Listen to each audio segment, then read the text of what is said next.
Maaaring manatili pa rin sa Pilipinas ang US Typhoon missile system kahit pa matapos na ang military exercises sa pagitan ng Pilipinas at US. Maalalang i-deploy ang mga naturang missile system noong Abril at dinala sa isang tagong lokasyong sa Luzon. Ito ay unang ginamit sa unang yugto ng Seloknib exercise at sunod na nagamit sa Balikatan exercise noong Abril hanggang June. Sa ikalawang yugto ng Seloknib na una nang nagsimula at magpapatuloy hanggang Setyembre, muli itong ginagamit sa pagsasanay ng mga sundalo. Ayon kay Philippine Army spokesman Colonel Louis Di Maala, kahit matapos na ang military drill sa Setyembre ay maaaring manatili pa rin sa Pilipinas ang naturang mga missile system. Kailangan pa aniya na magkaroon ng serye ng training evaluation bago pagdesisyonan ang pag-alis sa mga ito mula sa bansa. Paliwanag ng opisyal kung matukoy na hindi naabot ang layunin ng naturang drill, maaaring mananatili pa rin sa Pilipinas ang kontrobersyal na gamit pandigma. Paliwanag pa ng opisyal, ginagamit lamang ito para sa training ng mga sundalong Pilipino ngunit hindi pa ito ni minsan nagagamit sa live fire drill. Maalalang tinutuligsa ng bansang China at Russia ang pagpasok ng naturang missile system sa Pilipinas noong unang bahagi ng 2024. His motives. Bakit lagi kaming kine-question? Sinusundan lang namin ang batas. Sundin din niya ang batas. Yun lang. Ng batas, magbayad ka ng 203 billion pesos mo na estate tax na final and executory. Ang banggit ng Supreme Court, mahiya ka. 203 billion pesos po ang utang ng presidente na ito sa taong bayan for tax evasion. Final decision ng Supreme Court, 1999. Sundin daw ang batas, 23 billion ang kanilang utang sa estate tax. Ngayon naging 203 dahil sa accrued interest. Sinong hindi sumusunod sa batas? Yeah. Maya-maya lang, may oras. Yes, he really has he really has the bloody gall to talk about the law and to pretend like he's a man of the law. When the crimes of this president, yung paglabag niya ng batas are very serious offenses, no? Just on the Bill of Rights, ilang beses 'yon. No, si this president has no moral ascendancy to talk to us about following the law because you yourself, Mr. Marcos, are the primary violator of a lot of our laws. Number one, what Eric just mentioned, the Supreme Court decision on you to pay the 203 billion that you owe the Filipino people, you have not paid it. Okay? Tsaka itong violations ng Bill of Rights na freedom of expression, press freedom, we were illegally detained. You didn't even say anything, no?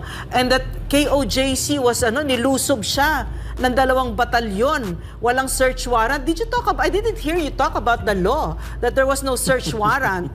So what would you have the bloody gall to talk about the law? Basahin namin Yes. During a recent, excuse mama, para makita ng mga taong bayan attorney, and then you will comment. During a recent TV interview hosted ng paborito niyang celebrity personality na si Tony Gonzaga, President Ferdinand Bongbong Marcos Jr. asked for the reopening of the estate taxes imposed on his deceased father's properties and assets. Desisyon po ito ng Supreme Court. Ito, media immediately responded that the Supreme Court decision ordering the Marcos heirs, na siya ang representante dito, to pay the estate tax of 23 billion had become final and executory on March 9, 1999. Since then, ito binabanggit namin ni Ma'am Lorraine, the amount had allegedly ballooned to 203 billion pesos due to penalties and surcharges. And this is a criminal offense. Tax evasion is a criminal offense. Ito pong binabanggit ni Ma'am Lorraine. Sino bang tagapaglabag ng batas? Sino bang nang babalahura at nang babalasubas ng batas? Ma'am, would you like to continue and then Attorney Busanto? Yeah, also just in case he says that he filed for a petition, it was dismissed. So, na-dismissed na? It was dismissed, yes. Okay. By the Supreme Court as well. Klaro, The second division of the Supreme Court. Okay, Attorney Busanto, sa perspektiba ng abogado, nilalabag daw ang batas kapag kung nagko-question tayo ng mga motibo at nagpapatupad lang sila ng batas, but you were mentioning kanina propriety and morals of the decision on the law. Yes, I think issue dito parang may selective amnesia tayo no? Dapat, when you speak of the law, you have to speak of laws that yung mga ini-issue lang sa'yo. Kasi ang primary function of the executive department of our country is to execute all the laws of the land. Claro. Kaya kung ikaw ay magsalita sa isang issue na feeling mo andun ka, pero you remain silent on other issues, especially constitutional and human rights violation committed against the Filipino people, Hindi nagkakaroon ka ng selective amnesia. Okay. You don't have the right and the morality to speak about following the law. If you yourself, as the primary executor of the laws of the land, is having selective preference over the execution of these laws. Ayun, klaro. Attorney, follow-up ko to sa'yo bilang abogado. Ma'am, bago po yung isa pang ulat talakayan. Tama po ba kami at ang taong bayan na ang tax evasion ay criminal case? Yes. Ano ang kanyang pananagutan? If not now, dahil may immunity, itong nagtatapang-tapangan at suplado na Presidenteng Marcos Jr. at naghahambog-hambugan na parang siya ay sumusunod sa batas. Patapos ang kanyang pagiging Pangulo, pwede ba siyang habulin pa rin dito sa kanilang liability, hindi lamang sa pera, kundi pananagutan sa batas? Feeling ko dito sa kaso na to, this is not about the criminal aspect of the case yet, but it's about the charges coming from the non-settlement of state taxes. Ito pa lang yun. So, ang pwedeng gawin ngayon, actually, you don't have to wait for Na the mawala term, siya. is magkaroon tayo ng execution of the decision. Oh. And you forfeit the properties of that individual na amounting to 203 billion. No? Sino magsasagawa? The government. So you talk about Kinukontrol mo niya. So yun yung sabi ko when you talk about enforcement of the law, then you follow. Because the decision of the Supreme Court is equivalent to a law of the land. Ayun. Yeah, so You know, Ma'am, sige, your reaction. you know, as a doctor, I cannot help but think about what we're seeing kasi right now, no, is a president whose decision-making skills are just, horrific. It's just terrible, no. And so I cannot help but think, is this part of his because we've been hearing about it, no, and he hasn't responded in a way that clears things for us, no, about his cocaine use. Isa pa yun. And as a doctor, no, let me tell you what the effects of chronic cocaine use does. No, it affects your judgment, your perception of things, no, and you become paranoid, you become depressed. So in the span of 2 years, no, this decision-making skills are just almost comical if you want to laugh, but we're talking about a country right now, no, like for instance yung police, no, yung pagpalit-palit, no, sa Davao, 12 palit 12 hours, tatlong police. tatlong police, City no, director. Can you say it again, Eric, no? Yeah, in 12 hours time, tatlong city director ang pinatambling-tambling, pinalit-palitan, at ang isa ay 4 hours lang na numupo at 20 minutes, ang isa ay 1 hour and 48 minutes, at ang isa ay coming in. So my point is we cannot turn a blind eye on the alleged cocaine use of the leader of our country, because what he's doing is because he's the leader of our country, our fortunes, we're all tied up together to all his decision making and all of his whatever he's going through right now. Therefore, this is something that really concerns me as a doctor, no? Paano ito? Bakit ganito ito? So ang punto ni Ma'am Lorraine, very clear from the perspective of medical analysis sa kanyang training as expert, no, sa field nito, doktor siya Pinag-aralan niya ito ng halos 10 taon, dumaan siya dyan. So ang punto ni Ma'am Lorraine, kung hindi maayos ang mental state ng namumuno ng bansa, lalo na presidente, at may persistence of allegations and suspect siya sa continuing drugs and substance abuse, ito mga desisyon na ito ay hindi mo pwedeng mapagkatiwalaan, napakadelikado para sa buong bansa. At until now, ayaw niyang harapin ang issue na ito. Yan, no, si Lito Patay, ma'am, 4 hours and 28 minutes. Si Colonel Butil, 1 hour and 48 minutes. at yung sinabi Atty. Basantag before yung may tatanong kami sa iyo, si General Peralta, nandiyan ang buong pamilya, nakaantay na, magseremonyas na. Mag-swear in bilang Chief PNP sana. Nako, out of mga 45 minutes before the swearing in, binago niyang desisyon niya. Pinirmahan niya si General Marbil. Itong isa pang hambog na walang kaalam-alam sa batas na Chief PNP na para unheard of yan Unheard of yan yung kahihiyan na dinaanan ng pamilya ni General Peralta. May nag-fly in pa ng mga relatives yan. And they were right there in the ceremony. And in fact, the president even greeted him. And then only to flip-flop, no? So, we're looking at the mental state of this president, no? Correct. And we're tying it down to this noise about his cocaine use. Yes. Atty. Bosantog, sa iyong pagtingin, malinaw ba na ang mga ganitong prosesong ginagawa niya at pati ang pagtawag niya kay Pastor Kibuloy na pugante, instead of using the correct term, may abogado sa gilid namin, ni Ma'am Lorraine, dapat ang tawag kay Pastor, suspect at large. Kasi hindi siya convicted, no trial yet, and at large lang siya. But he is not technically a fugitive according to many legal opinions. Siya ay suspect at large. Under, naabutin siya ng trial and then may conviction. How do you react doon sa mga observations ni Ma'am Lorraine na unstable ang kanyang mga decision making at napakaluba ang epekto nito because he is the chief executive officer to implement and enforce the law sa buong bansa?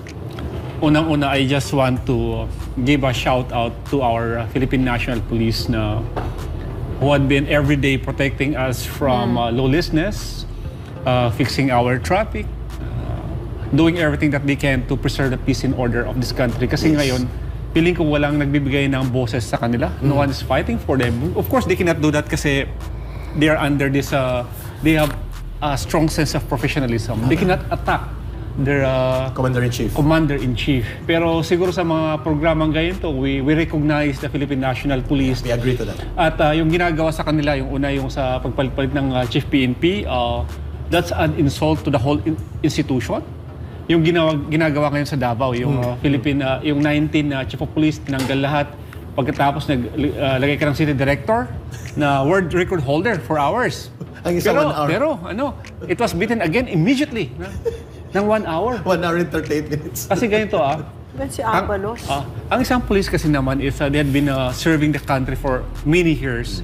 And dapat we should show utmost respect. Kasi ang trabaho niya hindi naman basta-basta Kung hugot ng baril yan, may magbabaril yan para sa atin.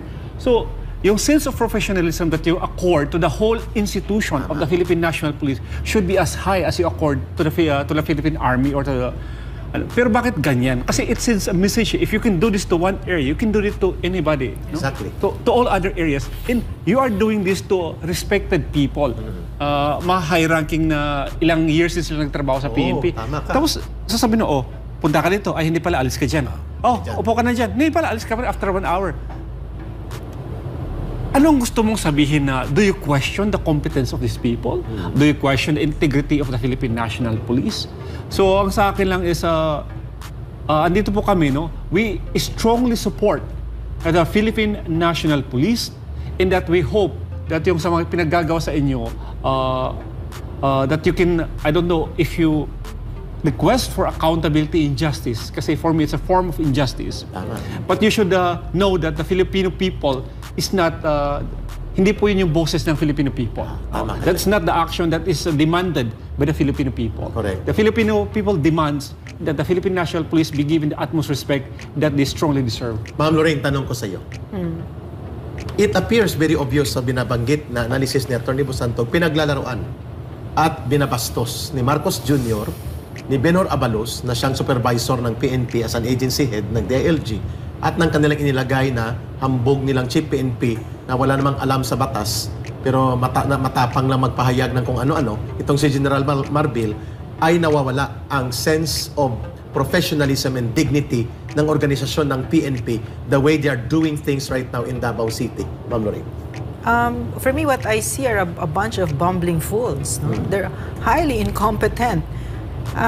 Si Abalos is highly incompetent. Agree. Ang layo kay Secretary Anno. Ay, naku. Sobrang layo, no? So, he really doesn't know what his job is. It's so clear. I mean, it's almost pathetic to look at him. Nakakaawa tignan. So, yung gusto kong sabihin, gusto kong digdugtungan yung sinabi ni Atty. Busantog, no, na yung PNP, they enjoyed their highest trust ratings under President Duterte. And what I really... At saka sila yung napakadaming namatay sa kanila bilang lumalaban sa CPP, NPA, NDF at saka sa mga kriminal. Yes. At hanggang ngayon, napakarami dyan yung sa RPSB, no? Nakilala ko yan sila. Sila yung nandyan sa baba on the ground. Colonel Weng? Yes, sina Colonel Weng yan. Tsaka sila yung mga quick response team na agad-agad may mga projects. Tuloy-tuloy yan, no? Ang dami. So, they really deserve better leaders than what they have right now, no? I agree to that. So, that's all I want to say. Ma'am, tunghayan natin itong isang ulat balita tungkol sa mga kaganapan sa parang naglulunsad ng digmaan si Marcos Jr. at ang kanyang mga alipores matapos na siya'y umatras at natapilok sa China, tapang-tapangan niya, nabilaukan siya bigla doon. Nag-de-escalate siya kasi mukhang ang kanyang patron saint na si Biden ay malulumpo sa eleksyon sa Amerika. At sinabihan niya tasa ng Pentagon, di kami makikipagdigma sa China. Kayo, ginagatong-gatongan namin kung pinatulan niyo. So, lumipat ang kanyang digmaan sa Kingdom of Jesus Christ. At kay Pastor Kibuloy. Tunghayan po natin itong ulat na ito. Bakit naglulunsad ng digmaan si Marcos Jr. at ang kanyang gobyerno sa lehitimong religious organization na katuwang ng bansa? We're talking about Kingdom of Jesus Christ kay Pastor Kibuloy at sa mga mamamayan sa Davao. Why? Tunghayan natin ito. Nagtataas ang presyo ng mga pangunahing bilihin. Nagbabadyang gyera laban sa mga mas malalakas na bansa. Dumaraming bilang ng mga Pilipinong kumakalamang sikmura at ang lantarang korupsyon ng mga walang pusong politiko. Ilan lamang ito sa mga problema na dapat pagtuunan ng pansin ng kasalukuyang administrasyon. Yun lang, dahil imbis na bigyan ng solusyon, ay pilit itong iniiwasan at itinatago ng Marcos administration. Ang masaklap pa rito, ginagamit pang kasangkapan ang mga inosente at walang kalaban-labang mga Pilipino para pagtakpan ang kabulastugan ng pamahalaan. Isang halimbawa na rito ay ang spiritual leader ng The Kingdom of Jesus Christ o KOJC na si Pastor Apollo C. Kibuloy na naging biktima ng mapang-abusong administrasyon ni Marcos Jr. Batid ng lahat na walang ibang hangad at ginawa ang butihing pastor kundi ang maging katuwang ng pamahalaan sa paghubog ng bansa tungo sa maunlad at mapayapang Pilipinas. Pero ano ang isinukli ni Bongbong Marcos? Sa halip na bigyan ng nararapat na due process si Pastor Apollo para sa mga gawa-gawang akusasyon laban sa kanya, ay heto't nagkukumahog ang gobyerno na usigin siya. Para sa Legal Counsel ng The Kingdom of Jesus Christ na si Attorney Israelito Turion, hindi niya lubos maisip kung bakit gano'n na lang kapursigido ang kasalukuyang administrasyon sa kaso ng butihing pastor, gayong hindi pa naman ito napapatunayan sa korte. Bakit tutukan talaga natin si pastor? May mga remedies pa nga siya under the law. Bakit hindi i-rule muna yung MR niya para makaakyat sa Court of Appeals at wala naman talaga siyang kasalanan? I-draw mo yung attention sa tao para siguro hindi na mapag-usapan na yung bigas ngayon 50 pesos, 60 pesos na, or yung malapit na tayo magkagyera kasi under the EDCA, imbis na 5 sites lang, naging 9 na. So, 17 na ngayon. Other issues are confronting us which should have been attended to by the administration. Ang nasabing pahayag ni Atty. Torion ay kaugnay sa 10 milyong pisong pabuyan ng DILG at PNP para sa sinumang makapagtuturo sa kinaroroonan ni Pastor Apollo. Kwinestyon at binatikos ito ng mga abogado ng KOJC dahil hindi naman pugante at lalong hindi terorista ang nasabing pastor. Siguro ginagawa ito para meron tayong sine na makikita araw-araw kasi may SMNI si pastor sigurado aangal tayo So madraw yung attention dito at makalimutan na yung tumataas yung ating utang at yung ating korupsyon na grabe na masyado, so hindi na mapag-uusapan. Yun lang pong observation ko. Para naman sa dating National Intelligence Officer ng CPP, NPA, NDF na si Jeffrey K. Eric Celis, malinaw na pinagtatakpan lang ni Marcos Jr. ang kapalpakan nito bilang Pangulo. Sa displacement theory po, gusto nilang iwasan na hindi pala ang kapa ang totoong scam sa investment. Ang real big time scam ay ang Maharlika investment scam ni Bongbong Marcos na dapat ngayon ay maimbestigahan. Klaro yun. Para sa kanya, hindi nakataka-taka kung bakit kinakaharap ni Pastor Apollo C. Kibuloy ang labis na paninira sa kanyang pangalan at paninikil sa kanyang karapatan.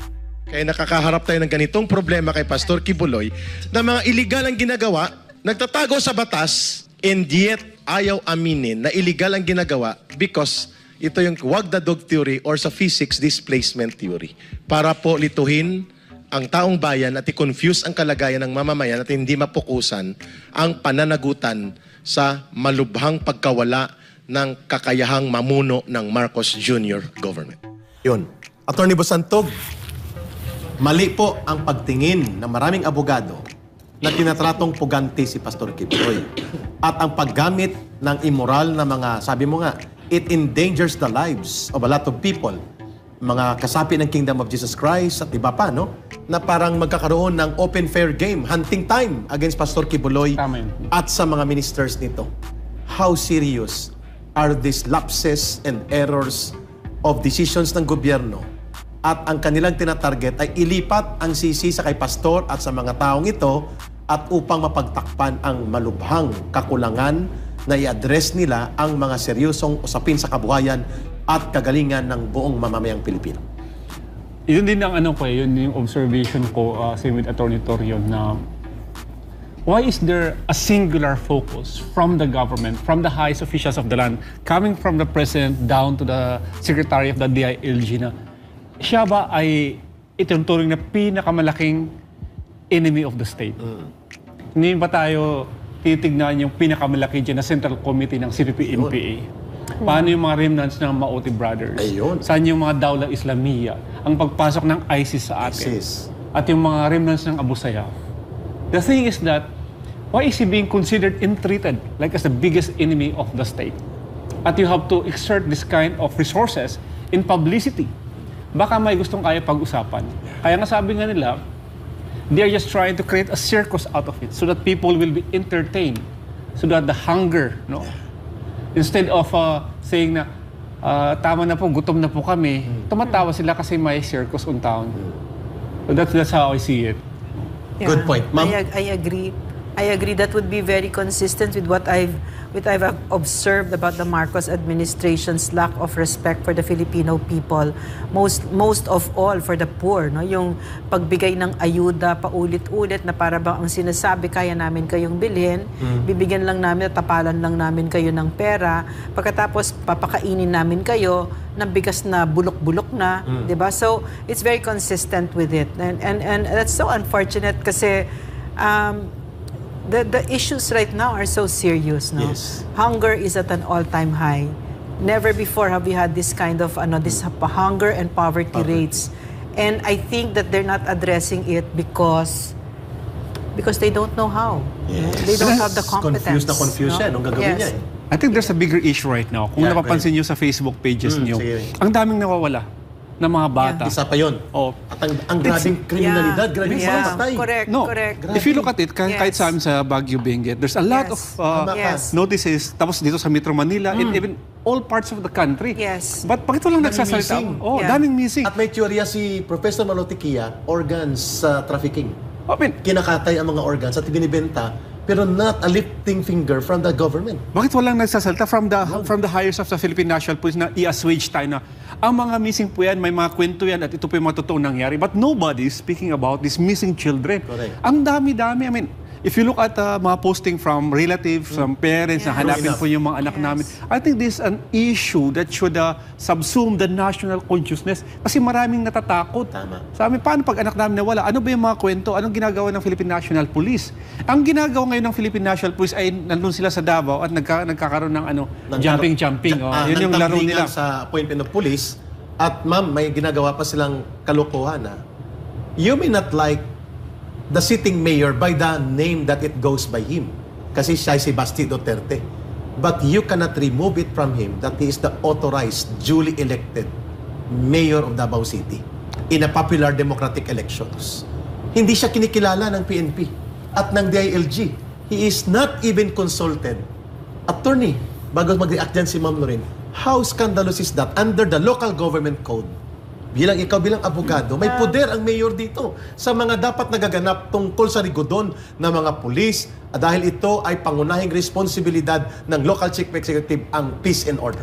Simple lang naman yan hindi naman tayo bata na mag-isip na that's something to do with the peace and order situation sa Davao because Correct. Davao has been declared as one of the safest, I think top 3 sa buong mundo. No? So, kung gusto mong maghanap ng paradigm or template ang ating government on how to run a local government unit in terms of peace and order, magtanong ka sa mayor ng Davao. Now, I think that's why I want to relate this one sa mga missing children. Yes, kasi ang dama-dama, hindi yan nangyayari sa Davao. So if you want to look at template kung paano i-resolve yung problem mo to, you look at the safest city in the country. No? Pag mong pagulungin yung mga police dyan kasi sila mismo ang dahilan kung bakit nagkaroon ng safety na ganyan. The people behind the safety of Davao are the police officers of Davao. And the local officials And there. the local officials and the people of Davao. So, you look at them and you look at the template.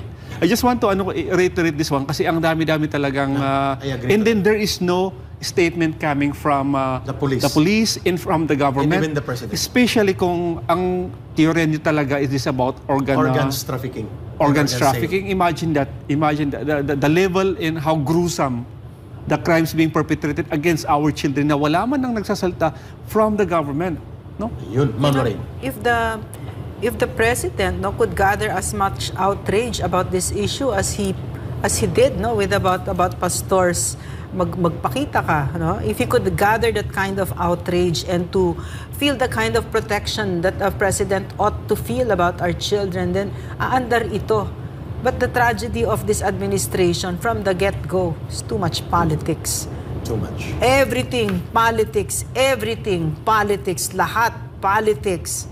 Instead of serving the Filipino people, what they think, you know what I think they think this way? Because these are second generation trapos.